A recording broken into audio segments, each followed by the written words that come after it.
नमस्कार दोस्तों, मैं अंकुर उपाध्याय स्वागत करता हूं आप सभी का एक बार फिर से अपनी नई वीडियो में। फाइनली हमें समझ में आ गया कि निफ्टी 26,000 पार करने के लिए फिलहाल तैयार नहीं है और एक करेक्शन देखने को मिल रही है, जिसकी संभावनाएं थी कल रात कल दिन में। ये आपके साथ डिस्कस किया था मैंने कि 26,000 जब तक पार नहीं होगा तब तक थोड़ी सी परेशानी रहेगी, लेकिन नेगेटिव नहीं होना है दोस्तों। अभी भी व्यू सेम ही है। आज थोड़ा सा पोर्टफोलियो स्पेसिफिक प्रॉब्लम होगी क्योंकि आज मार्केट ब्रेथ खराब दिख रही है, मिड कैप स्मॉल कैप खराब दिख रहे हैं। बैंक निफ्टी को छोड़ दिया जाए तो बाकी सब लाल निशान में ही है। बट अगर आप देखो ना, ये मार्केट आपको स्ट्रेंथ दिखा रहा है। कैसे? गिरने को ऐसा कोई खास तैयार नहीं हो रहा। अब देखो, वन साइडेड तेजी तेजी तेजी तो हो नहीं सकती है, बीच बीच में डिप्स आएंगे। और वैसे ही जिस माहौल में हम लोग हैं ना, अभी डर है सबको, तो जैसे ही डिप आती है थोड़ी और सेलिंग आ जाती है, जहां पे और तेजी से गिरावट आती है। तो आपको एज अ इन्वेस्टर अब ना स्टॉक्स को सिलेक्ट करना है, फिर उन्हें बाय ऑन डिप करना है।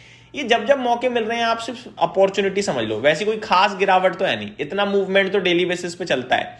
अब ये आपकी पोर्टफोलियो ना, ध्यान दीजिएगा, इंच बाय इंच ऊपर की तरफ खिसकेगी, नीचे नहीं जाएगी। अगर आपका लॉस आज से एक महीने पहले जब बॉटम लॉस था, यानी सबसे हाईएस्ट लेवल का लॉस था, एग्जाम्पल के रूप में 1 लाख था, तो वो 90,000 होगा, 80,000 होगा, 70,000 होगा, यानी घटेगा। एक से एक 10 नहीं पहुंचेगा। अब फिर 70 से हो सकता है वापस 85 हो जाए, 85 से 60 हो जाए, 60 से 75 हो जाए, ये होगा। लेकिन ऐसा नहीं होगा कि आप लॉस बढ़ता हुआ देखें, कम होगा। क्योंकि मार्केट धीरे धीरे धीरे धीरे आपके लिए अब स्ट्रेंथ दिखाएगा, क्योंकि अर्निंग्स आएंगी। ये मैं आपके साथ शेयर करना चाहता हूं। अब मैं आपके साथ अगर लेवल्स की बात करूं, निफ्टी सबसे पहले तो 25,870 पे अभी ट्रेड कर रहा है। 80 पॉइंट्स की गिरावट है, कोई खास नहीं है। निफ्टी सेंसेक्स में तो 1/3% का लाल निशान है। But mid cap small cap थोड़ा सा आज दर्द में है, जहां पे स्मॉल कैप इंडेक्स आधे % नीचे है और मिड कैप इंडेक्स 0.6% नीचे है। यहां भी मैं कहूंगा कोई डरने घबराने वाली बात नहीं है। वीकनेस जरूर है, लेकिन ऐसा नहीं है ओवर वीकनेस है या गिरी जाएगा या रिकवर नहीं हो सकता। हो सकता है सेकंड हाफ में रिकवर हो जाए, पॉसिबिलिटीज पूरी हैं। ठीक है। बैंक निफ्टी अभी भी हरे निशान में ट्रेड कर रहा है। मार्केट ब्रेथ एक बढ़ने वाले के सामने करीब 2 गिरने वाले शेयर्स हैं। 1600 शेयर समथिंग नेगेटिव है और 860 समथिंग पॉजिटिव ट्रेड कर रहे हैं। पीएसयू बैंकिंग क्षेत्र, फाइनेंशियल सर्विसेज और निफ्टी बैंक हरे निशान में है। गिरावट आईटी क्रैश हो गया एक बार फिर, 4% नीचे आईटी इंडेक्स। और टॉप लूजर है इन्फोसिस, 4.5% नीचे है। कोफोर्ज 5% नीचे है। टॉप लूजर मेरे मुंह से गलती से निकल गया दोस्तों।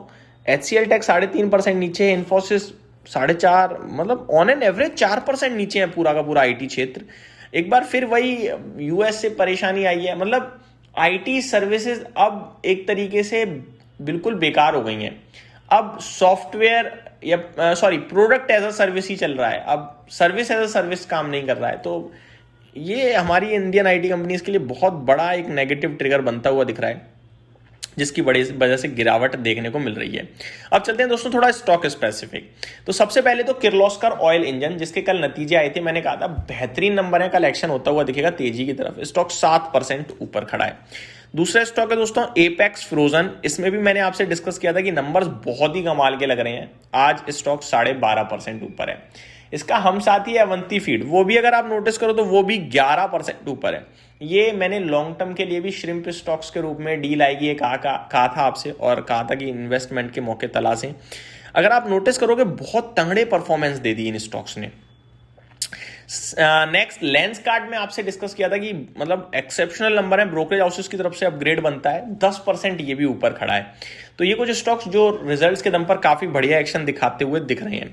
5 star, Snyder electric, Biocon, shipping corporation of India, ये अच्छा कर रहे हैं। गिरावट हो रही है आपके लिए इंटेलेक्ट डिजाइन एरिना में। बी सॉफ्ट भी गिरता हुआ दिख रहा है। कल ही डिस्कशन किया था कि इन्वेस्टमेंट पर्पज से डिस्कस किया था, 460 टारगेट डन हो गए हैं। गिरावट की उम्मीद नहीं थी, लेकिन ये जो आज आईटी में हुआ है उसने इस स्टॉक को परेशान कर दिया है और टूटा है काफी हैविली।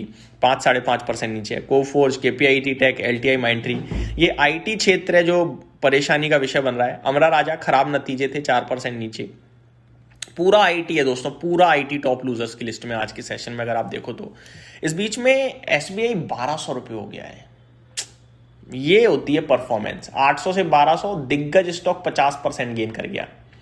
जब लीडर्स में आपको सेफ्टी मिल जाए ना, वो मौके छोड़ने ही नहीं चाहिए। हमें स्मॉल कैप क्यों चुनते हैं? क्योंकि वहां रिटर्न हमें कभी कभार ज्यादा दिखते हैं। दिग्गज उतने चल नहीं सकते, लेकिन इसमें दिग्गज होते हुए आपका इतना रिटर्न बन गया। मेरा तो 4 डिजिट का टारगेट था 1000 तक का, लेकिन 1200 आ गया। किस्मत है। बेचने के लिए मैंने आपसे कभी नहीं कहा इसे, क्योंकि मेरे को दिखता है भाई जिस हिसाब से ग्रोथ चल रही है, वैल्यूएशन है, बहुत स्कोप है। अब आप देख सकते हो इन्फोसिस प्रॉब्लम का विषय बना हुआ है बाजार के लिए, और 1250 करोड़ का टर्नओवर भी है। भेद आज रिटेल के लिए ओएफएस ओपन हुआ है, 1100 करोड़ का टर्नओवर हो गया है, फ्लैट टू पॉजिटिव है। तो ये स्टॉक्स आज एक्शन में दिख रहे हैं आप सभी को। बात करें दोस्तों, आइशर मोटर भी आज अपना फ्रेश लाइफ हाई हिट करता हुआ दिख रहा है। निफ्टी में टोटल 31 स्टॉक्स नेगेटिव हैं। टॉप लूजर्स अगर 5 की बात करूं, पांचों आईटी हैं। इन्फोसिस, विप्रो, टेक महिंद्रा, टीसीएस, एचसीएल टेक, ये 5 के 5 आईटी स्टॉक्स हैं। उसके बाद आपके लिए eternal, HDFC life, Hindalco, SBI life में गिरावट है। SBI, Shriram finance, ICICI bank, ये कुछ स्टॉक्स हैं जो आपके लिए हरियाली या स्ट्रेंथ दिखाते हुए दिख रहे हैं। रिजल्ट सीजन का एंड होने को आ रहा है बिल्कुल। आज के सेशन में Hindustan Unilever, ONGC, HAL, coal India, Hindalco, Muthoot finance, Lupin, Indian hotels, Bharat forge, Biocon, Abbott India, IRCTC, ये कुछ बड़े नाम है जो आज अपने नंबर पोस्ट करते हुए दिखेंगे। आपको नजर बना के रखनी है। मार्केट के लिए मेरा मानना है कि 25,800 एज सपोर्ट के रूप में काम करना चाहिए। इसके नीचे भी जाने की संभावनाएं थोड़ी सी कम दिखती हैं, और अगर चला भी जाता है तो डरने घबराने की बात नहीं है, माफ कीजिएगा दोस्तों। अब बढ़ते हैं थोड़ा सा कमोडिटीज की तरफ। गोल्ड सिल्वर बिल्कुल फ्लैट है, मतलब इतना फ्लैट तो मैंने रिसेंट डेज में कभी देखा ही नहीं। 1% का मूव है केवल चांदी में, और गोल्ड में तो 0.4% का मूव है। वॉलेटिलिटी एंड हो रही है, लगातार डिस्कस किया आप सभी के साथ, और सही पड़े हैं अभी तक तो। वहीं कॉपर की बात करें, ये भी फ्लैटिश टाइप ही दिख रहा है, कुछ खास मूवमेंट नहीं आ रही है। इस बीच में अगर आप नोटिस करें दोस्तों कुछ एक्शन, तो नेगेटिव शेयर्स की बात करना चाहूंगा आप सभी के साथ, रिजल्ट स्पेसिफिक।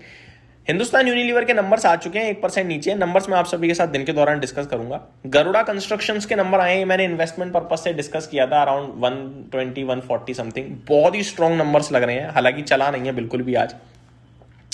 कल मैंने एलजी इलेक्ट्रॉनिक्स आपसे डिस्कस किया था कि बहुत ही घटिया नंबर पोस्ट करें इस कंपनी ने, मतलब कचरा, और स्टॉक अगर आप नोटिस करें 5-6% नीचे ट्रेड करता हुआ दिख रहा है।